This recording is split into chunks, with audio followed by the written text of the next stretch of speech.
Subtopik 2.3 struktur atom, kita akan belajar tentang mendefinisi dan menentukan nombor proton, nombor nukleon dan juga bilangan elektron, menulis perwakilan piawai dan membina rajah struktur atom dan susunan elektron. Dalam subtopik ini, kita akan belajar tentang jenis-jenis atom berdasarkan bilangan subatom yang telah kita pelajari dalam kelas yang lepas. Jadi, kita mulakan dengan apakah itu nombor proton? Nombor proton menyatakan bilangan proton di dalam nukleus atom. Apakah itu nombor nukleon?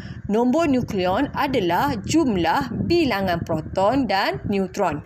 Perkataan nukleon itu diambil daripada perkataan nukleus. Okey, dalam kotak pink tu awak boleh lihat di situ juga ada nota ringkas di mana jika kita nak menentukan nombor nukleon, kita boleh ambil bilangan proton tambah bilangan neutron atau nombor proton ditambahkan dengan bilangan neutron. Jadi berhati-hatilah untuk subtopik ini di mana awak dengar istilah yang hampir sama ya. Nukleus, pusat atom, nukleon, istilah nombor nukleon dan juga neutron. Neutron adalah zarah subatom. Okey, mari kita tengok atom yang pertama iaitu atom oksigen. Ada 8 proton, 8 neutron, maka nombor protonnya adalah 8. Nombor nukleonnya adalah 8 tambah 8 jadi 16. Untuk atom natrium, kita ada 11 proton, 12 neutron. Jadi nombor protonnya adalah 11. Nombor nukleonnya adalah 11 tambah 12 dapatlah 23. Untuk atom klorin, ada 17 proton, 18 neutron, maka nombor proton untuk atom klorin adalah 17 dan nombor nukleon untuk atom klorin adalah 17 tambah 18 dapatlah kita 35.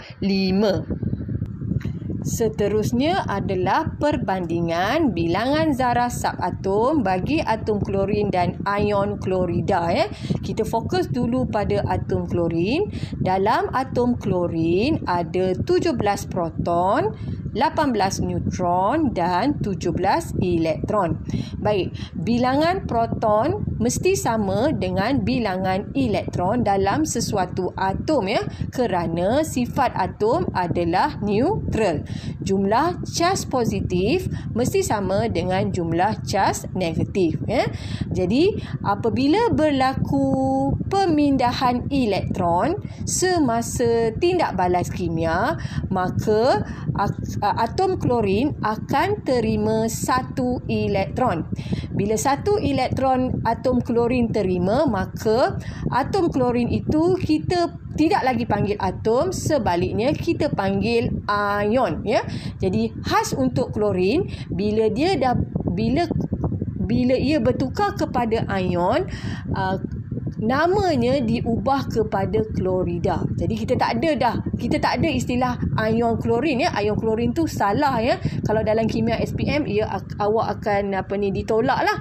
Okey. So bila atom klorin terima 1 elektron, kita ada ion klorida. Okey. Jadi untuk ion klorida, bilangan protonnya masih 17, bilangan neutron masih 18 ya, sama macam atom, kerana pemindahan elektron tadi tidak mengubah bilangan proton dan neutron, dan sememangnya proton dan neutron ni dia adalah tersimpan di dalam nukleus, dia tidak berlaku sebarang keluar masuk, jadi bilangannya adalah sama.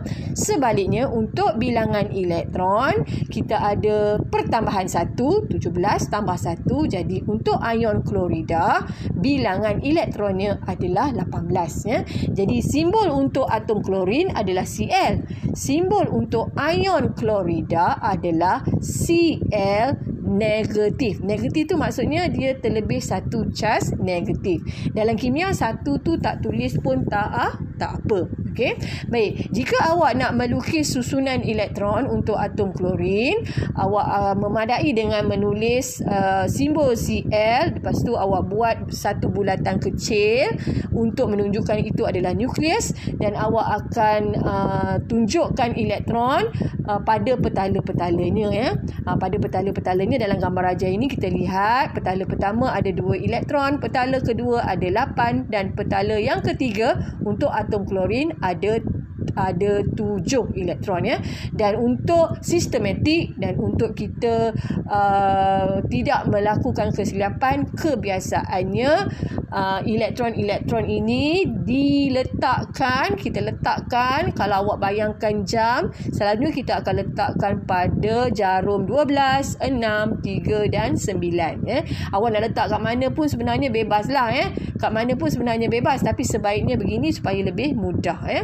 Baik, itu untuk atom klorin. Untuk ion klorida kita ada pertambahan 1 elektron dah masuk. Jadi ion klorida ini bercas negatif. Jadi itu sebabnya kita lakar yang sama. Kita lakar semua sama, nukleus petala 1, petala 2 sama. Cuma petala 3 kita kena tunjukkan 7 elektron tu dah tambah 1. Jadi total elektron di petala ketiga dalam ion klorida adalah 8. Dan kita pasang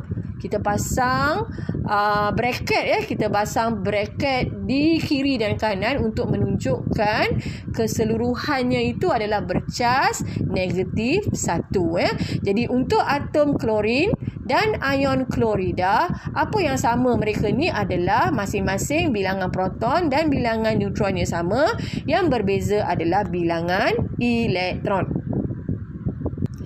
Maklumat tentang nombor nukleon dan nombor proton ini kita catatkan dalam perwakilan piawai bagi atom unsur yang terdiri daripada satu simbol yang khas ya. Setiap unsur dia ada satu simbol yang khas, dan di sebelah kiri atas dinyatakan nombor nukleon, di sebelah kiri bawah dinyatakan nombor proton. Jadi kalau awak jumpa perwakilan piawai, contohnya karbon, C besar tu adalah simbol untuk karbon, dan 12 tu menunjuk